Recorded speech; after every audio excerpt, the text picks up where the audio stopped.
First ইলাস্ট্রেটরে যাব। So এটা কেটে দিই। এখানে ফাইল নিউ, আর আপনারা তো জানেন যে এটা টুলবার, এটা সাইড বার।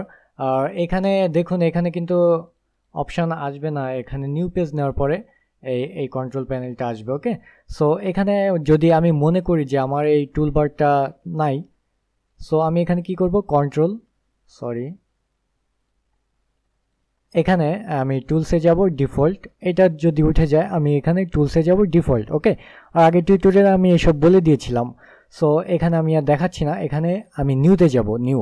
ওকে, সো এখানে দেখুন, আমি যখন নিউতে যাচ্ছি, এখানে নিউতে আমার জাস্ট নিউ ডকুমেন্ট বা নিউ আর্টবোর্ডটা নেওয়ার জন্য আমার এখানে কিছু বাড়তি অপশন আছে যা ফটোশপে ছিল না। এখানে দেখুন, এখানে প্রিন্ট। ওকে, এই প্রিন্ট অপশনের মধ্যে আমাদের এখানে আছে লেটার সাইজ, লিগাল সাইজ, কিছু পেপার সাইজ এখানে দেওয়া আছে 3। ওকে, আমার লেটার ফিক্স থাকে। এখানে পয়েন্ট, আপনি এটা পয়েন্টে নিতে পারেন, পিকাসে নিতে পারেন, ইঞ্চিতে নিতে পারেন, মিলিমিটারে নিতে পারেন, সেন্টিমিটারে নিতে পারেন, পিক্সেলে নিতে পারেন, এটা আপনাদের ইচ্ছা।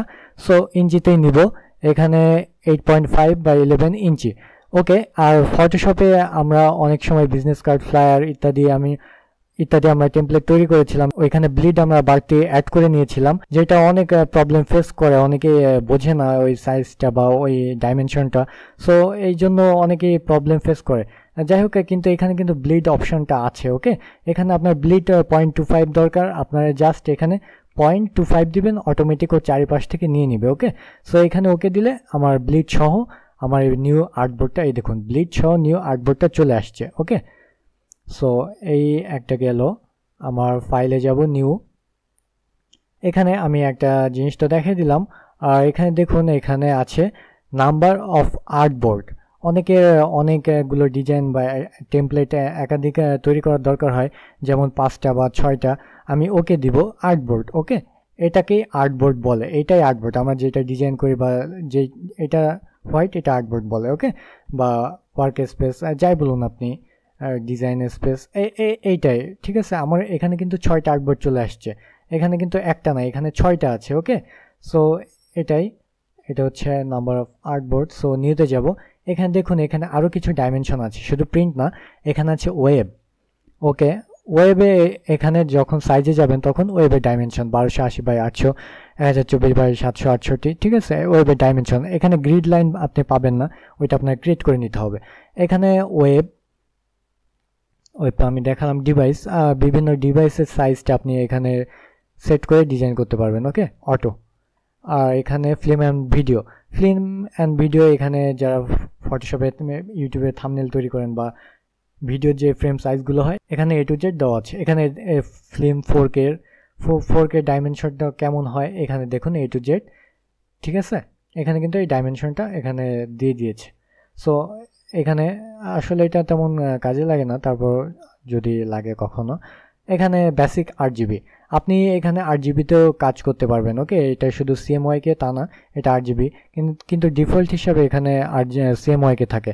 এখানে আপনার অ্যাডভান্সে যাওয়ার পরে অ্যাডভান্স থেকে আপনার 8 GB CMYK করতে পারেন কালার মোড। ওকে, সো এখানে আমি ওকে দিলাম, এটা আমার নিউ পেজ চলে আসছে। এখন দেখুন, এখানে ইলাস্ট্রেটর CC তে খুব ভালো একটা অপশন অ্যাড করছে, new from template. Okay, so আমরা এইটা দেখি, নিউ ফ্রম টেমপ্লেটের কাজ কি। এখানে আমি ব্ল্যাঙ্ক টেমপ্লেটে ক্লিক করব। এরপরে দেখুন ব্যানার অ্যাডস। ওকে, ব্যানার অ্যাডসে আমি নিউতে ক্লিক করলাম। আমার মনে হয় না আমার আর কিছু বোঝানোর দরকার আছে, এইটা ব্যানারের ফুল ডাইমেনশন আছে এখানে। আর এখানে দেখুন, এখানে কালার আছে 8 GB, CMYK কালার মোডে নাই, এখানে 8 GB। সো এটা ওয়েব প্রিন্ট ভার্সন। ওকে, আপনারা এখানে ডাইমেনশন দেখতে পাচ্ছেন, এটা সব ওয়েব ব্যানার, ওইখানে ওয়েব আছে যেহেতু, সো ওয়েব ব্যানার, ঠিক আছে। এই সাইজে সব ওয়েব ব্যানার হয়, ডিফল্ট এইসব সাইজে থাকে। ওকে, সো আমার বাড়তি ডাইমেনশন খুঁজে বের করার দরকার হচ্ছে না, ইলাস্ট্রেটর খুব সহজে টেমপ্লেটগুলো রেখে দিছে। এখানে ব্যানার অ্যান্ড প্রেজেন্টেশন, এখানে এই যে ব্যানার এগুলা, আর এটা প্রেজেন্টেশন। ওকে, আরও অনেক টেমপ্লেট আছে, আমি দেখাচ্ছি step by step.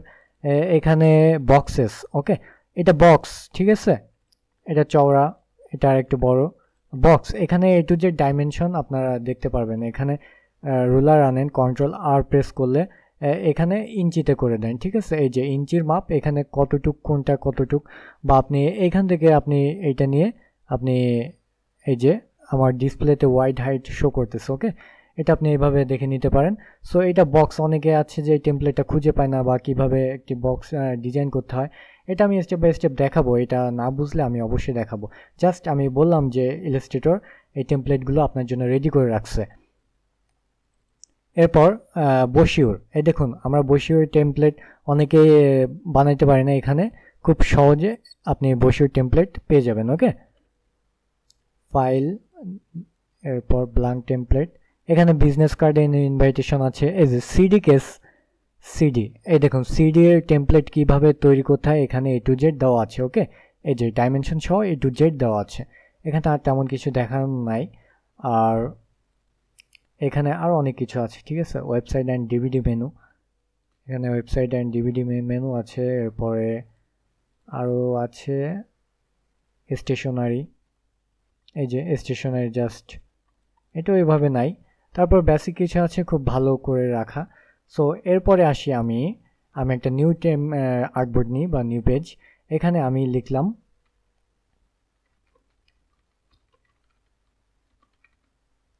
Graphics school.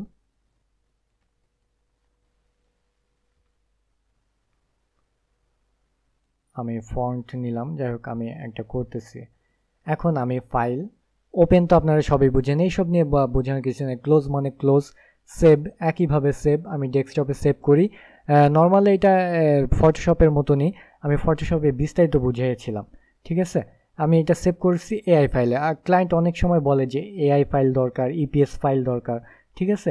So এইটাই হচ্ছে এআই ফাইল। আপনি ফটোশপে ফাইল সেভ করলে যেমন পিএইচডি হয়, এটা হয় এআই ফাইল, ওকে। আর আপনি যদি আপনার ক্লায়েন্ট যদি চায় যে ইপিএস ফাইল, তখন আপনি এখানে সেম এই ফাইলটা সেভ অ্যাজ দিবেন এখানে, বা আপনি সেভ করলেই হয়ে যাবে ইপিএস, ওকে, ইপিএস সেভ, ওকে।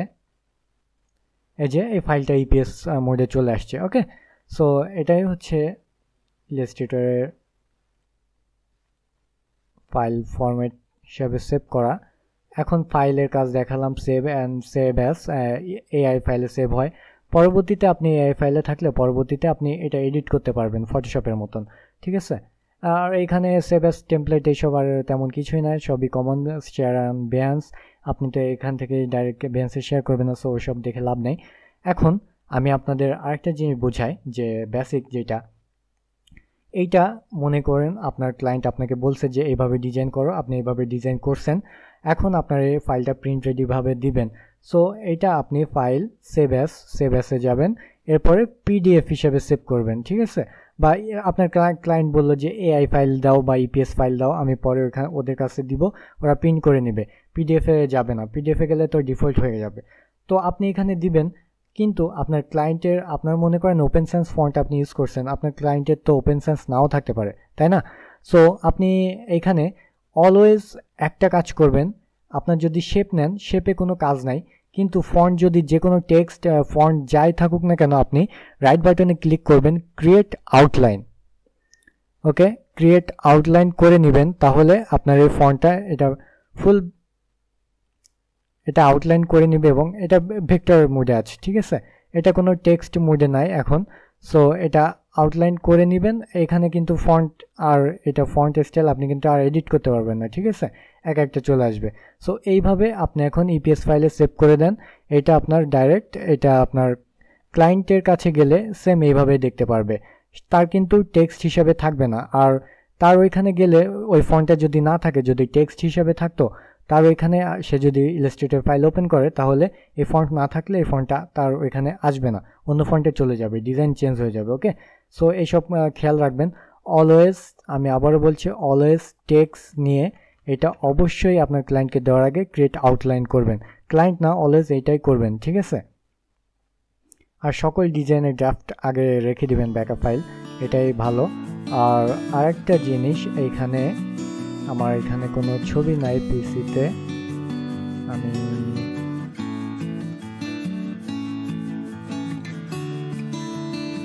আমি অনলাইন থেকে একটা পিক নিয়ে আসি।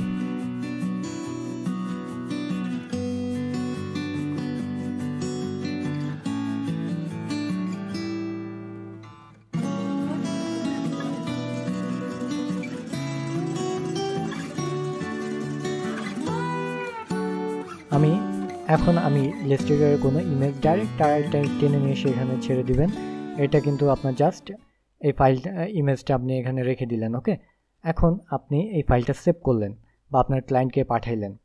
আমি এই পেজটা কেটে দিচ্ছি। ওকে, আমি এই পেজটা কেটে দিচ্ছি। আমি কিন্তু এই ফাইলে আমি সেভ করছি, এই যে ছবি আছে। এখন আপনার ক্লায়েন্টকে আপনি দিলেন বা আপনার ছবিটা এখান থেকে সরে গেল। এখন আপনি এই ফাইলটা ওপেন করবেন। দেখুন এইটা আপনার ইগনোর যদি করে দেয় তো এটা চলে যাবে, ঠিক আছে। বা আপনার এখানে আমার পিসিতে আছে এই জন্য সমস্যা হচ্ছে না, তারপর আপনার এটা সমস্যা করবে, অবশ্যই করবে।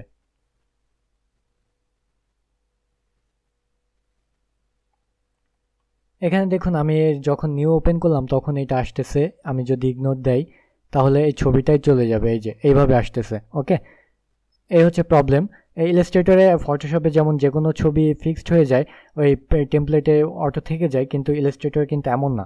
আপনি যদি কোনো ক্লায়েন্টের কাজ করেন তাহলে ওই ছবিটা গেল কোথায়, ছবিটা আপনি জাস্ট এই ছবিটা নিয়ে আপনি এখানে ইমবেড করে দিবেন। ওকে, ইমবেড করলে ফাইল সাইজ অনেক বড় হয়ে যায়। এটা লিঙ্কও করে দিতে পারেন, ওইগুলো পরে দেখাবো। জাস্ট আমি বলতেছি বেসিক স্টেপে এইগুলো কাজ অবশ্যই করবেন। ক্রিয়েট আউটলাইন করবেন এবং টেক্সট বা যদি কোনো ইমেজ থাকে অবশ্যই ইমবেড করে নেবেন। ওকে, সো এটাই আমি আবার বলছি যে টেক্সট থাকলে অবশ্যই এটাকে আউটলাইন করে দিবেন এবং আপনার ছবি অবশ্যই ইমবেড করে নেবেন। ঠিক আছে, যে কোনো ছবি আনার পরে এখানে ইমবেড করে দিবেন, তাহলে আপনার ক্লায়েন্টের কাছে আপনি যখন ফাইল দিবেন তখন এই ছবিটা এখানে থাকবে। আর যদি আপনি ইমবেড না করেন তাহলে কিন্তু এই ছবিটা থাকবে না। এটা হচ্ছে ইলাস্ট্রেটরে একটা অসুবিধা, যেটা ফটোশপে এমনটা নাই। যে কোনো ছবি এনে রাখলে ওটা থেকে যায়। ওকে, সো এই ছবি এভাবে এমবেড করলে ফাইল সাইজ একটু বড় হয়ে যায়, আর কিছুই না। তারপর এই কাজগুলো আপনি অবশ্যই করবেন। আর এখানে দেখুন একটা লেয়ারের মধ্যে ইমেজ, এই যে ইমেজ আই অন অফ করলাম, এই যে এই গ্রুপ, এইটা আপনি এখানে ডবল ক্লিক করে এটা রিনেম করে আপনি লিখতে পারেন। এখানে নিউ লেয়ার অ্যাড করতে পারেন, ডিলিট করতে পারেন। ঠিক আছে, এই সবই ফটোশপের মতন। তারপরও আমরা বেসিক কিছু শিখলাম। আর এখানে আনডু রিডু তেমন কোনো কাজ নেই, আর এখানে অনেক কাজ আছে, ওইটা আমরা স্টেপ বাই স্টেপ শিখব। আর এখানে সবই সেম, যারা আমার ফটোশপে ক্লাস করেছেন তারা অবশ্যই জানবেন যে টেক্সট এইসব। আর এখানে মুভ টুল দিয়ে সব কাজ করতে হয়। এখানে copy control C, control V paste, এবং আনডু কন্ট্রোল শিফট জেড। ঠিক আছে, কন্ট্রোল শিফট জেড দিলে এখানে রিডু হয় এবং আনডু হয়। এখানে কন্ট্রোল জেড দিলে আনডু হয় এবং রিডু হয় control shift Z. Okay, control shift জেডে রিডু, কন্ট্রোল জেডে আনডু। ওকে, এইসব জিনিস মাথায় রাখবেন। আর কালার প্যালেট তো এখানে আছে। ঠিক আছে, এখানে কালার, আর এইসব নিয়ে আরও অনেক কিছু আছে, আমি স্টেপ বাই স্টেপ দেখাবো। এটা জাস্ট বেসিক আমি বুঝালাম যে নিউ টেমপ্লেটে আর্টবোর্ড কিছু আছে, আর্টবোর্ড অনেকগুলো নিতে পারবেন এবং আপনি কিছু টেমপ্লেট পাবেন, এবং আপনার এই ফন্ট অবশ্যই আউটলাইন করে নিতে হবে এবং এইটা অবশ্যই এমবেড করে নিতে হবে। এইটা হচ্ছে আপনার বেসিক লেভেল। এর পরের ক্লাস থেকে আমরা টুলবারের কাজ শিখবো স্টেপ বাই স্টেপ। ওকে, টুলবারের কাজ স্টেপ বাই স্টেপ শিখে আমরা